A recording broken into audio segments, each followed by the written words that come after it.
우리는 슈바이처나 마더 데레사의 위대한 인생을 알고 있는데요. 혹시 지난 40여 년간 소록도에서 한센인들을 돌봤던 두 외국인 간호사들을 알고 계십니까?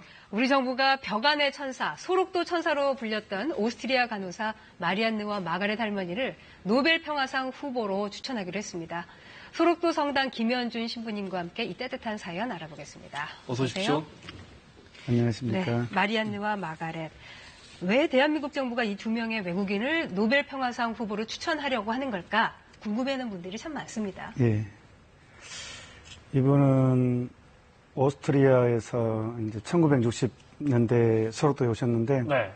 1960년대 초가 대한민국의 국민 총생산이 최하위였습니다. 전 세계에서. 네. 가장 가난한 나라였는데, 가장 가난한 나라에 오셔서, 인권이, 한센인 인권도 그때 가장 취약했거든요. 네. 그때는 나병이라고 불렀죠. 예. 네. 그래서 가장 힘든 상황에서 오셔서 40년간, 40여 년간 당신의 전부, 삶의 전부를 쏟으셨고, 70대 초에 빈손으로 떠나신 오스트리아의 간호사들이십니다. 네. 예, 그분들에 대한 이제, 정부에서 그분들에 대해서 이렇게 새롭게 세상 국민에 알리고 노벨평화상 한다는 것은 정말 저도 아주 감사하게 생각을 하고 있습니다. 네. 네. 그러니까 한센인들이 모여 살던 소록도에 저 멀리 오스트리아에서 20대 여성 2명이 찾아와서 40년 동안 예. 평생을 헌신한 예. 그런 경우네요. 예. 네. 알겠습니다. 복장 때문에 우리가 흔히 수녀님으로 알고 있었는데, 네. 정식으로는 간호사분들이시더군요, 두 분이. 네. 예, 이제 그것이 가장 큰 놀라움이 될 겁니다. 네. 예, 수녀님들로 알려졌기 때문에 네. 그분들이 받으셔야 될 어떤 혜택이 없었습니다. 네. 예. 아, 그러니까 종교인인지 알고 간호사라면 하다못해 연금이라도 이런 제도도 없었다 이 말씀이신 거죠. 그러니까 소록도는 국립 소록도 병원이에요. 보건복지부에서 운영하는데 네. 수녀님하고 불려졌기 때문에 월급을 받지 않았거든요. 40여 년간이. 네. 그런데 다들 그것을 이상하게 생각하지 않았어요. 수녀님들이니까 네. 알려졌으니까. 네. 월급이 없다면 연금도 당연히 없죠. 네. 그래서 그것들에 대한 배려가 없었죠. 두 분에게는. 네. 네. 그 부분은 잠시 후에 또 여쭤보겠습니다. 네. 자, 마리안느와 마가렛 간호사 저희가 일단 화면으로 준비했습니다. 보시겠습니다. 한때 나병이라고 했죠. 한센병에 걸리면 가족과 생이별해야 했던 아픈 역사를 간직한 소록도입니다. 누구도 정말 이들 근처에도 가기를 꺼렸던 지난 60년대 정말 푸른 눈의 20대의 간호사 마리안느와 마가렛이 이 섬을 찾았습니다. 그런 것은 맨손으로 하는 거지 뭐. 저런 분들이 천사구나. 큰할매, 작은할매로 불리던 40년 넘게 불리면서 40년 넘게 한 푼 보상도 없이 헌신해 온 마리안느와 마가렛은 나이가 들어서 이제 다른 이들에게 부담이 된다면서 편지 한 장만 남긴 채 2005년 조용히 고국 오스트리아로 떠났는데요. 우리들에게 사랑이 변치지만 한편은 이어지지는 섭섭하지 있습니다. 이어지는 아픔은 그래도 남아있을 것입니다. 그 어떤 울타리가 벗겨진 것처럼 이 하늘이 무너지는 것 같았죠. 한 며칠 동안 울었어요. 두 간호사는 지금도 암과 치매로 투병 중입니다. 그런데도 지난해 소록도 병원 100주년 때는 먼 길을 마다 않고 찾아올 만큼 애정은 그대로인데요. 특별한 거 진짜 안 했어요. 간으로서 봉사하는 거, 환자들 치료하는 거 목적이니까. 자, 특별한 건 안 했다고 하시는데 마리안느와 마가렛은 어떤 분들입니까? 저도 이분들하고 같이 살았습니다. 소록도에 14년 전에, 10년 전에 보좌신부로 살았는데 네.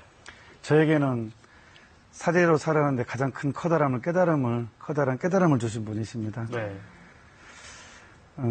사실 소록도도 이제 특수사목지여서 지원제거든요. 네, 신부님들도. 예, 네, 네. 지원해서 가는데 네. 제가 그때 2년을 지원했어요. 2년 계약으로 네. 갔는데 한 달이 지났는데 못 살겠는 거예요. 너무 힘들고 외롭고 탈출을 꿈꾸기 시작했어요. 네. 어떻게 소록도를 벗어날 수 있지? 그래서 6개월이 지났는데 정말 힘들어서 제가 아침에 마리안누 마가렛 두 분을 찾아갔어요. 나 저 힘들어서 못 살겠다고 하니까 마가렛이 저한테 따뜻한 차를 건네주면서 한마디 했어요. 그게 제 인생을 많이 바꿔놨는데 뭐라고 하셨냐면 신부님, 예수님은 제자들 발 닦아드렸어요. 그것이면 돼요. 그러는 거예요. 무슨 뜻이냐면 신부님이 소록도에 왔으면 한선인들을 섬기라고 다스리려고 하니까 힘든 거라고. 그러니까 겸손을 잃어버렸다는 것을 아주 부드럽게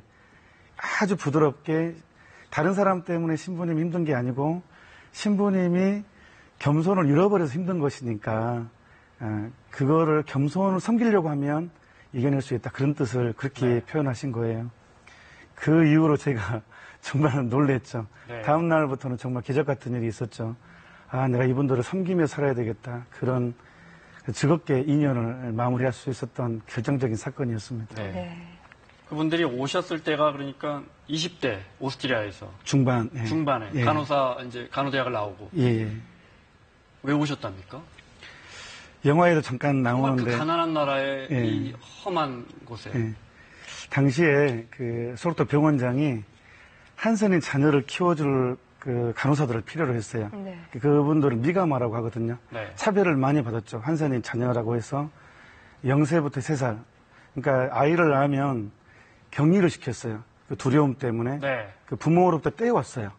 그래서 그 아이를 키워줄 간호사가 필요했어요.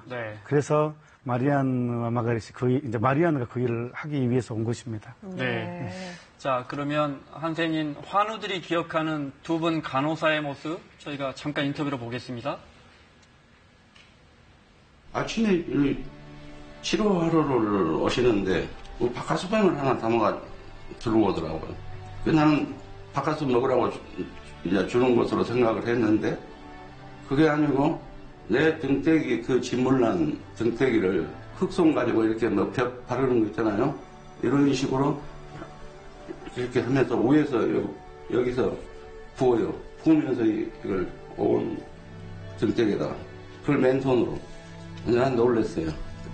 그 당시만 해도 우리 직원들 사는 지역에 초청받아서 간다는 것은 이 상상도 못했던 시절이에요. 그 뭐라고 우리 집에 오라고 그래서 갔으면은 생일잔치 해주려고 생일잔치상을 베풀어 주더라고. 무조건 거나하게 뭐 잘 차린 상은 아니지만은 우리가 그런데 감히 갈 수 없는 지역에 가가지고 음식을 먹었다는 그런 용기를 심어주기 위해서 그랬는가 싶은 생각도 들고. 한선인들과 함께 밥을 먹고 또 맨손으로 피고름을 닦아주고 사실 그때까지만 해도 전염 공포가 굉장히 심했을 때였잖아요. 그렇죠. 우리 한국 의사들과 간호사들은 이중으로 장갑을 끼고도 못 만졌습니다. 두려움 때문에. 그런데 그런 상황에서 이분들이 20대 중반에 아가씨들이죠. 오셔가지고 한선인들을 피고름을 맨손으로 만지고 같이 밥을 먹고 하는 것은 사람 취급, 그야말로 잃어버린 가족 어머니 역할을 해준 것이었습니다. 뿐만 아니라 그 소록도의 복지시설을 만든 것도 다 이 두 분이 하셨다면서요.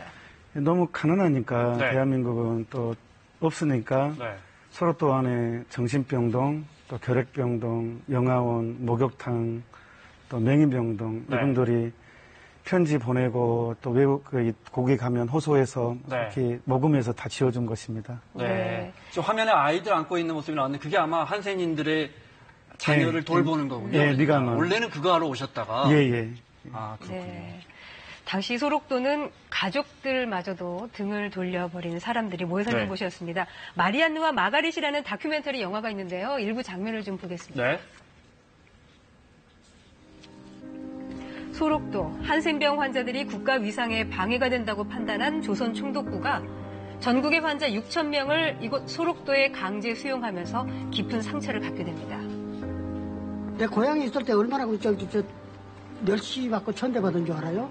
우리 어머니가 물길로 갔다 그냥 빈 물동이 그냥 들고 온 거 봤어요. 한센인들은 성치 않은 몸으로 노역장에 끌려가고 유전병이라고 해서 불임수술까지 자행됐습니다. 굶주림과 구타를 견디지 못한 이들은 탈출하려다 붙잡혀 감금실에 잡혀있다 죽어나갔고 검시실에서 해부를 당하기도 했습니다.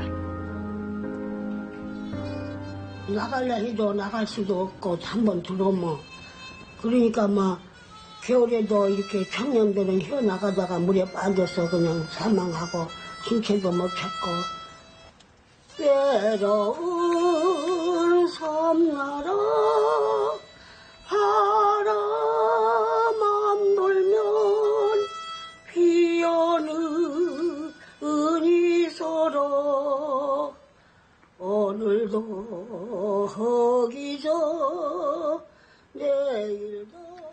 네, 뭐 지금은 이 한센병이라는 게 예방도 되고 치료도 되는데 그 당시까지만 해도 그런 것에 대한 개념이 잘 확실하지 않았기 때문에 그 사람들의 시선이 곱지 않았잖아요. 예. 지금은 좀 어떠세요?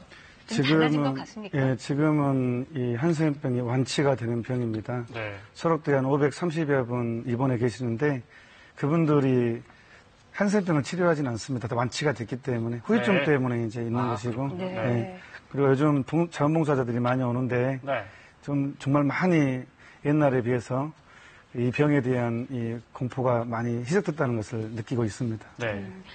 저희가 조금 전에 봤던 다큐멘터리 영화 마리안느와 마가렛 예.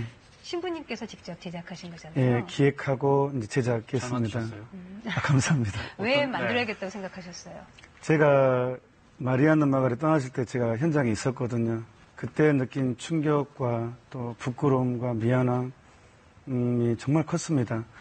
서두에 잠깐 말씀드렸지만 이분들이 수녀님들로 알려졌기 때문에 네. 또 월급을 주지 않아도 크게 문제되지 않았었거든요. 왜 수녀원에서 알아서 해준다고 생각했고 아, 네. 연금도 없었어요. 근데 70이 넘어서니까 사람들은 자꾸 돈 달라고 찾아왔고 또 마리안느가 대장암에 걸렸었거든요. 네.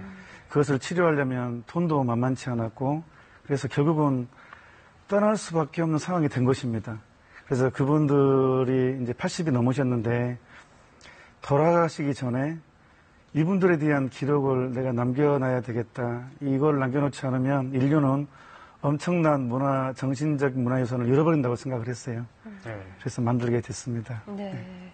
근데 지금 그 두 분 노후는 어떻게 되나요? 한 분은 지금 치매에 앓고 치매고 한 분은 계시다고. 또 암투병 중이시라는데. 대장암, 마리안느는 대장암인데 네.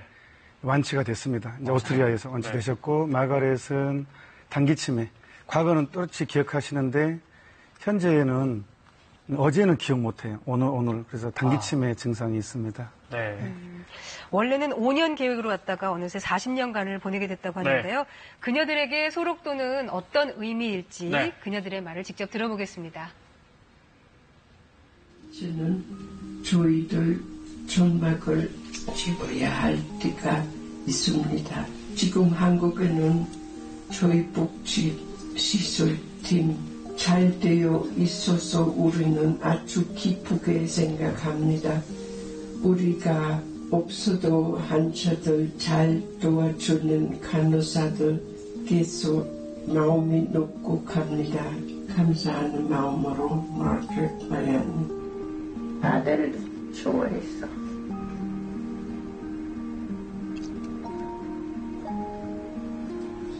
이제 지났어. 소록도 시대 이제 지났어. 행복 있게 살았어요. 저기가 아주 좋았어. 자, 우리 이낙연 총리도 노벨 평화상, 정부 차원에서 노벨 평화상을 추진하고 있는 거죠? 뭐 계획이 네. 어떻게 됩니까? 그 계기가 사실 2달 전쯤에 이낙연 총리가 전라남도 도지사 시절에 네. 이 영화를 보신 거예요. 저랑 같이 보게 됐거든요. 네. 근데 기자 출신이라서 그런지 중간중간에 계속 메모를 하시더라고요. 네, 끝나고 나서 굉장히 감동을 받으셨어요. 그래서 저한테 한동안 앉아있다가 저한테 제안을 하시더라고요. 신부님, 두 분 노벨평화상 추진합시다. 라고 그때 제가 처음으로 말씀하셨고, 물론 공군에서도 먼저 이렇게 시작했지만 네. 본격화되지는 않았고, 이제 도지사 시절에 그 말씀하셨고, 바로 또 한 달 후에 총리가 되셨어요. 그러니까 이제 저한테 다시 연락이 왔고, 지금은 김항식 전 총리께서 네. 위원장 수락하셨습니다. 아, 네. 8월 9일날 수락하셨고, 나머지 인선은 위원들은 9월까지 이제 마무리 될 겁니다. 네. 알겠습니다. 말씀 듣고 보니까 충분히 노벨 평화상 받을 수 있다는 어떤 희망, 기대 갖게 되네요. 예, 저도 그렇게 생각합니다. 네, 알겠습니다. 자, 선옥도 성당 김현준 신부님께 두 분 간호사분들의 정말 따뜻한 이야기 들었습니다. 고맙습니다. 감사합니다.